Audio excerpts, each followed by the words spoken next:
자, 그 이유를, 그 구체적인 제가 이제 신뢰들을 보여드릴게요. 대한민국의 지금 산업 체계는 붕괴 중입니다. 붕괴 중이에요. 자, 대표적인 거로 제가 먼저 보여드릴게요. 우리나라 반도체는요, 뒤에서 이제 삼성전자하고 TSMC를 제가 비교를 해드리겠지만은, 우리나라 반도체는 메모리 중심의 반도체잖아요. 메모리 반도체는 경기를 많이 삽니다. 경기를 많이 사요. 그렇죠? 그렇기 때문에 반도체를 포함시키게 되면 착시 효과가 있습니다. 착시 효과가 있어.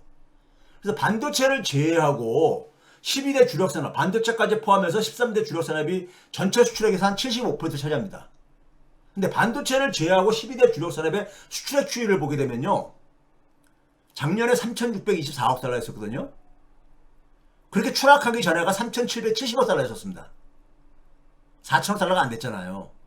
근데 12년 전인 2011년에 4천억 달러였었어요. 지금 무슨 얘기입니까? 반도체를 이렇게 제외하고 들여다 보니까는 우리나라 주력 산업이 2011년 이후에 거의 그러니까 멈춰 있다는 얘기인 겁니다. 우리나라 핵심 산업이 멈춰 있다는 거예요.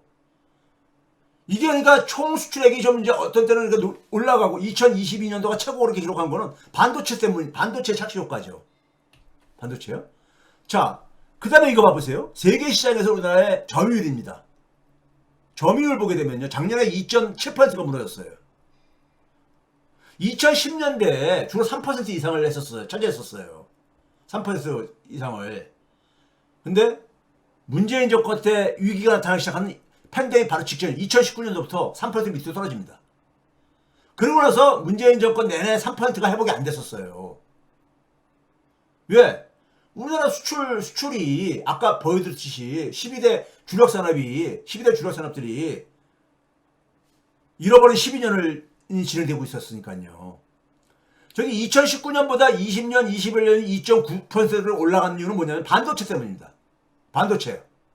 네? 그러니까 반도체 빼고 나면은 그 반도체 포함해도 3% 밑으로 내려간 거잖아요. 쉽게 얘기해서요. 세계시장 점유율에서 보게 되면요.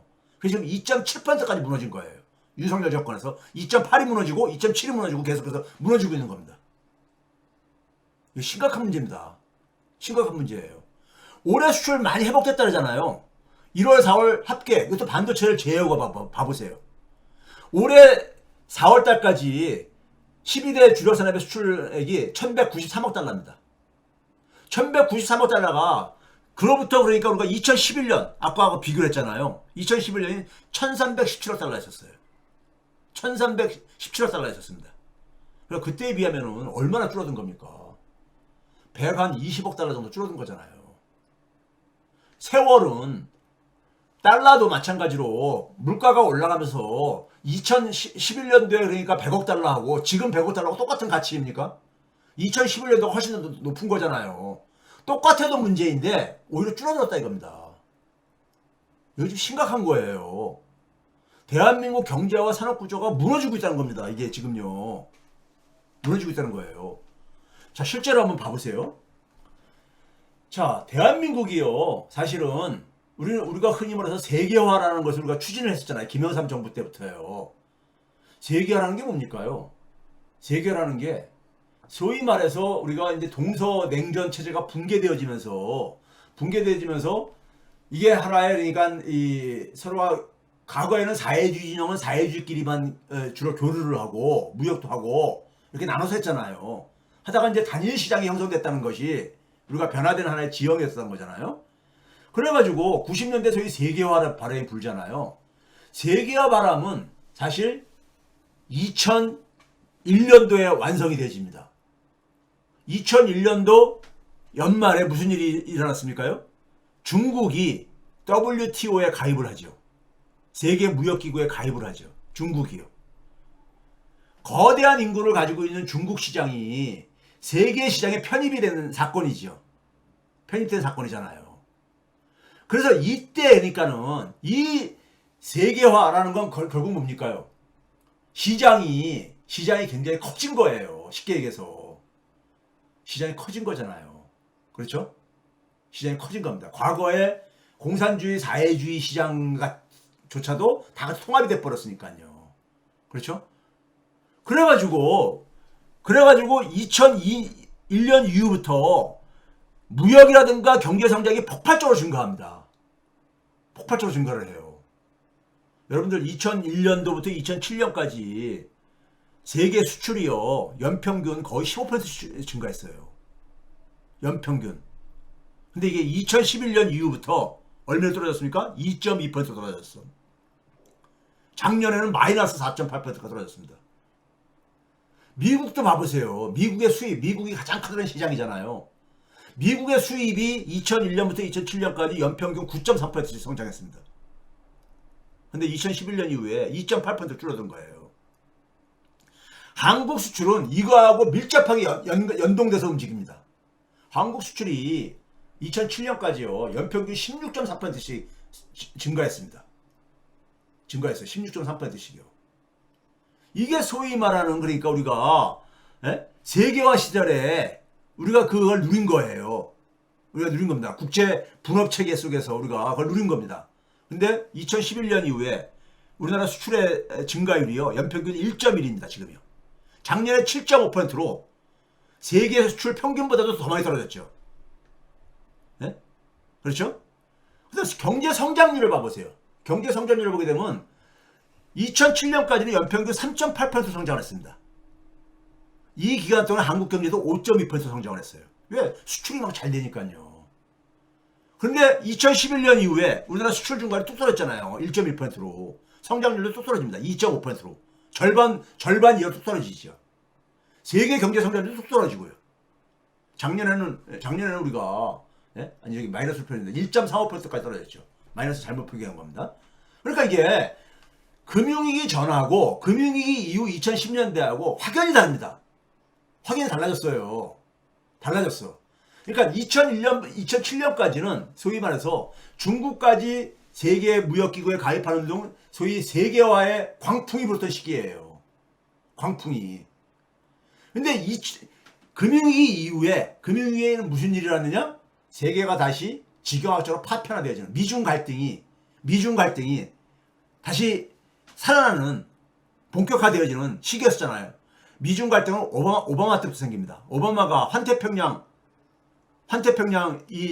그 새로운 기구를 창설하려고 했던 이유가 중국을 압박하기, 중국을 배제하기 위한 거 아니었습니까? 그때부터 해서 트럼프, 바이든까지 지금 계속해서 중국을 압박하는 게 지난, 그러니까 한 12년 동안 진행되어진 거예요. 제가 당시 그래서 오바마 때 중국에 대한 압박이 너무 늦었다. 이거. 이미 너무 덩치가 커졌다 이거예요. 그런 얘기가 그랬었는데, 자, 산업을 봐보세요. 대한민국 산업이요. 2007년까지는요, 제조업이 연평균 7.7% 성장했습니다. 근데 지금 3분의 1 정도로 줄어들었잖아요. 3분의 1보다 밑으로 떨어졌잖아요. 작년에는 1%입니다. 제조업 성장률 증가율이요. 제조업을 대체하는 정보통신 기술이 10.7% 성장하다가 연평균 2.6%가 떨어졌어요. 서비스? 그럼 제조업이 이렇게 줄어들게 되면 서비스라도 성장해야 되는데 서비스도 같이 떨어집니다. 뭐 농림업은 말할 것도 없고요. 우리나라 전체 산업이 다 찌그러들고 있어요. 다 쪼그러들고 있습니다. 이게 문제는 뭐냐면 금융위기 전과 후로 확연히 나눠진다 이거예요. 그러면 금융위기 전과 후라는 것보다는 사실은 중국을 미국이 주도하는 세계 시장 전략에 끌어들여가지고 컨트롤 하겠다고 했는데 이게 보니까 너무 커진 거야. 그 뒤늦게 뭐냐면 중국을 제압하려고 하는 시기가 2011년 이후인 거예요. 네? 그 미국과 중국이 그러니까 같이 그러니까는 이 미국의 틀 속에서 중국을 그러니까 끌어들여가지고 잘 컨트롤이 되겠지 하고서는 했던 시기하고, 그 다음에 그게 잘 안 되다 보니까는 다시 이제 중국을 압박하는 시기, 요 두 개 시기로 나눠진다 이겁니다. 이 시기에 대한민국의 경제 구조가, 산업 구조가 박살났다는 얘기는 뭐냐? 박살났다는 얘기는 뭘 얘기하는 겁니까? 대한민국은 그러니까 기본적으로 국제 분업 구조라는 것이 미국이 주도하는 세계 시장 질서가 팽창할 때는 같이 팽창할 수 있지만은 이게 수축될 때는 수출 대세는 가장 직격탄을 맞는 나라라 이겁니다. 소위 냉전 체제에 경제도 마찬가지로 종속돼 있는 거죠. 냉전 체제에 경제도 종속돼 있는 거예요. 대한민국은요. 그 결과가 산업이 죽어가니까는 그 결과가 뭡니까요? 그 결과가 뭐예요? 부동산 자산 기반의 세습성 사회경제죠. 즉 뭐냐면 산업활동을 통해 가지고 돈을 못 만들고 일자리를 못 만드니까 기업들이 여러분 어떻습니까? 기업들이 그러니까 부동산 자산의 이 소유가 가장 많이 증가합니다. 네? 가장 많이 증가해. 네? 그러니까 그 기업들이 왜 그랬겠어요? 돈을 생산활동을 통해서 못 보니까는. 그리고 가게도 마찬가지죠. 일자리가 줄어들고 그러니까 소득도 줄어들고 그러니까 자산에 하는데 부동산에 그러니까 목을 매를 수밖에 없었던 거죠. 네? 그렇게 된 거잖아요. 지금 대한민국을 그러니까는 뭡니까 족쇄를 채우고 있는 게 이 부동산 자산이잖아요. 부동산 자산이요. 그렇죠? 이건 세습성을 갖고 있는 거예요. 자산이라는 게 원래 세습성을 갖고 있는 거잖아요. 자, 이런 상황 속에서 이제 뭐냐면은 갈수록 세계 경제가 금융위기 전까지는 통합의 길로 가다가 갑자기 뭐냐면은 각자 이렇게 이 살기로 방식을 바꾼 거죠. 그걸 우리가 흔히 영어로 표현할 때 지경학적 파편화죠. 지오 이코노믹 프래그멘테이션이라고 하죠. 지정학적이라는 말에다가 경제를 대신 집어넣은 겁니다. 네? 지리와 정치를 가한 거 대신에 지리와 그러니까 경제 이걸 가지고요. 네? 그래서 나온 게 바로 뭐예요? 그러니까요, 우리가 공군망, 중국을 배제한 공군망, 탈중국 뭐 이런 얘기가 나온 게 바로 그거잖아요. 네? 소위 말해서 경제 블록을 과거에 그러니까 우리가 동서냉전 시절에처럼 그 당시에 우리가 경제 블록이라고 했잖아요. 자유진영 경제 블록하고 공산주의 진영 경제 블록 이렇게 있었잖아요. 지금은 뭡니까요? 미국과 G7을 중심으로 하는 경제 블록 체계하고 그리고 뭐냐면 또 다른 한쪽에는 중국과 러시아, 소위 브릭스를 중심으로 하는 글로벌 사우스. 네? 이게 지금 이렇게 딱 이렇게 나눠져 있는 거잖아요. 그 속에서 우리한테 줄 똑바로 서라고 이제 그러니까는 이제 미국이 우리한테 욕을 하면서 윤석열 정권은 여기에 추종을 했죠. 우리보다 경제 규모나 우리보다 민주주의도 약한 동남아시아 국가들, 아세안 국가들조차도 아세안 국가들은 당당하게 얘기합니다. 뭐라고 얘기합니까요? 우리한테 줄 세우기를 강요하지 말아라. 네? 어느 쪽에 줄 서는 것을 줄 서라고 강요하지 말라 이거예요. 네? 우리는 서로 상호 호혜적인 그게 상식이잖아요. 그러니까 이번에 우리가 인도네시아한테도 그러니까 우리가 아주 인도네시아까지 우리나라를 호구로 보고서는 네? 이번에 우리가 이 무기 계약에서 우리가 그러니까 한 1조 원인가요? 우리가 뭐 손실봤다는 거예요. 그런 얘기를 하잖아요. 그렇죠? 자, 그러니까 여기에 윤석열 정권 추종을 하면서 추종하는 게 당연히 어떻게 됩니까? 우리 경제와 시장이 그러니까 완전히 그냥 대충격을 받을 수밖에 없었던 거예요. 이거 봐보세요. 이분들이 그러니까는 과거 세력들은요 국제 분업 구조 속에서 우리가 70년대, 80년대, 90년대, 2007년도까지는 어느 정도 이게 작동될 수 있었던 것이 뭐냐면은 G7의 경제 규모 비중이요 2000년 이전까지는 한 60%에 있었습니다. 줄어들었어도 한 55%까지 차지했었어요. 금융위기 전까지는요. 근데 이게 지금 2023년까지 통계가 안 나왔지만 2022년 기준으로도 44%까지 무너졌습니다. 글로벌 사우스가 더 커진 거예요. G7보다. 네? 근데 이게 그러니까 우리는 근데 뭐냐면 미국을 중심으로 한 G7 체제에 그러니까 우리는 그러니까 거기에 이제 그러니까 우리가 줄 선 거 아닙니까? 줄 섰는데 미국을 중심으로 한 G7이 약해졌단 말이에요. 자연히 그러니까 우리 경제가 타격을 보지. 이건 상식 아닙니까? 경제력은 다원화되는데 다원화되는 속에서 우리는 그러니까 결국은 뭐냐면은 예? 우리가 어느 한쪽을 줄서기 위해 선택한 결과가 지금 우리의 지금 그러니까 산업 경쟁력의 붕괴를 촉발시키게 된 아니 이걸 이제 표면화시킨 하나의 계기였다 이겁니다. 그동안 10년 동안도 그러니까 지난 10년 동안도 이게 정체되어 있었었는데 거기에 결정타를 먹인 거예요. 그래서 윤석열 정권 2년 동안의 경제가 그렇게 우리가 체감적으로 나빠지게 느끼는 이유가 바로 그거인 겁니다. 자, 이거 봐보세요. 중국 수출액이 전체 수출액하고 중국 수출액이 같이 움직이잖아요. 같이 움직이잖아요. 여러분들 한국 무역에서 중국의 위치를 이렇게 좀 봐보세요. 1992년도인가 우리가 한중 수교가 맺어졌죠. 한중 수교가요. 자, 여기 보시게 되면요.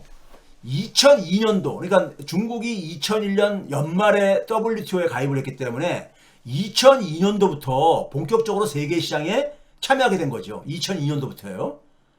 우리가 2002년도경에부터 보게 돼 2002년도에서 2005년도 사이에 보게 되면은 대중 무역 수지가 폭발적으로 증가하죠. 한 64억 달러 무역 흑자하다가 233억 달러로 233억 달러로 그러니까요.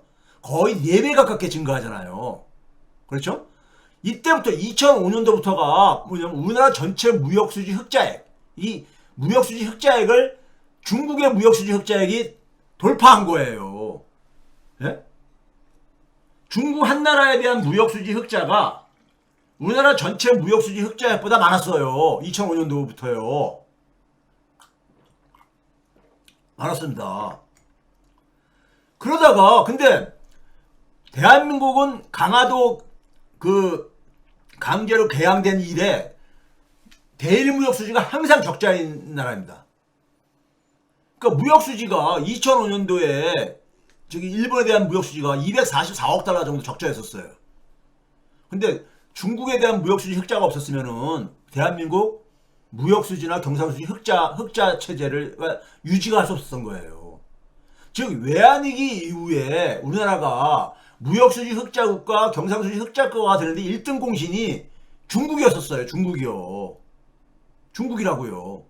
좋든 싫든 간에 좋든 싫든 간에 이렇다고요. 그래가지고 한번 쭉 봐보세요. 2009년도부터는 2009년도 빨간색으로 제가 표시했죠. 빨간색 수출이요. 2009년도부터는 중국에서의 무역 흑자가 일본에 대한 무역 적자를 이제는 커버합니다. 커버하고 남아요. 네? 그래서 일본의 무역 수지 적자가 문제로 그러니까 이게 이제 인식이 안 되기 시작한 거예요. 중국에서 돈 벌어가지고 일본한테 갖다 바치는 거를 충분히 커버하고 남으니까요. 네? 근데 작년에 봐보세요. 작년에 대중무역 수지가 적자로 들었단 말이에요. 처음으로. 그러니까 전체 무역 수지가 적자가 되죠. 일본에 대해서는 무역 수지가 적자인데. 네? 그런 점에서 탈중국은 한국 경제와 산업에는 자살행위했던 거예요. 왜? 2001년부터 2007년 사이에 대한민국의 경제 성장률이 14% 이상, 수출 증가율이 14% 이상, 경제 성장률도 5% 이상 할 수 있던 것에는 중국이라는 나라가 있었기 때문에 가능했던 거예요. 근데 그거를 스스로 그러니까 차버렸으니 이게 자살행위죠. 자, 그럼 이거 봐보세요. 국제분업이 냉전체제가 붕괴되어지면서 90년대 이후부터 우리가 세계화라는 것을 얘기했듯이 이때가 소위 말해서 좋게 얘기해서 국제분업체계죠. 이게 국제분업이 고도화됐던 거예요.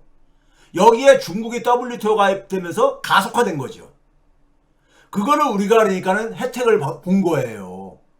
근데 금융위기 이후에 지경학적인 파편화가 지금 가속화되어지면서 우리의 산업이 그냥 잃어버린 12년이 딱 진행되고 있는 거잖아요. 지금요.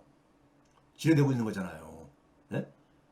거기다가 중국을 계속해서 코너로 몰고 있잖아요. 중국을 코너로 몰아서 죽이려고 하는 건데, 네? 최소한 중국의 그러니까는 발전을 그러니까는 둔화시키자 이거잖아요. 미국의 전략은요. 최소한요. 네? 그런데 중국이 가만히 안 있죠. 자기들도 살아야 되니까는. 자립화를 가속화하고 있잖아요. 자립화를요. 중국은 주로 뭐냐면은 제조업 기반의 경제 구조입니다. 그것도 특히 뭐냐면 중화학공업 중심의 경제 구조예요. 예? 그 이게 한국에는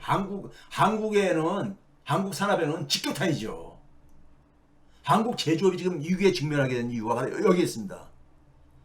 즉 뭐냐면 한국은 냉전 구도가 살아날 때마다 한국은 대한민국은 희생양 역할을 했던 거예요.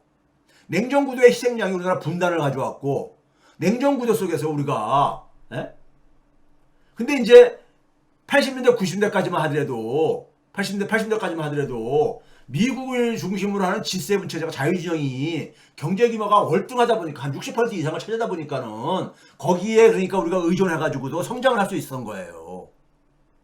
그런데 이제는 그러니까 그게 경제력이 다원화되면서 그것만 가지고는 안 되는 것이요. 그러면서 산업의 위기가 온 거예요. 경제의 위기가 오는 거예요. 그럼 뭐냐? 한국 경제와 지금 산업의 위기의 근본 원죄는 뭐냐? 분단입니다. 그리고 이 분단 속에서 우리가 줄 세우기를 강요받는 이유는 뭐냐? 우리나라가 민주주의 국가가 아니기 때문입니다. 국민이 주인 역할을 하지 못하고 있잖아요. 국민이 주인 역할을 하는 나라는요, 미국이 그런 식으로 강요를 못해요. 강요를 못해요. 자기 목소리를 낸다고요. 자기 목소리를 내. 네? 그래서 민주주의가 약해지는 순간에 식민지로 전락하는 거예요. 쉽게 얘기해서요. 강대 강국에. 예? 자, 기업의 실질 영업이익의 실질 아까는 그러니까 우리가 명목이고요.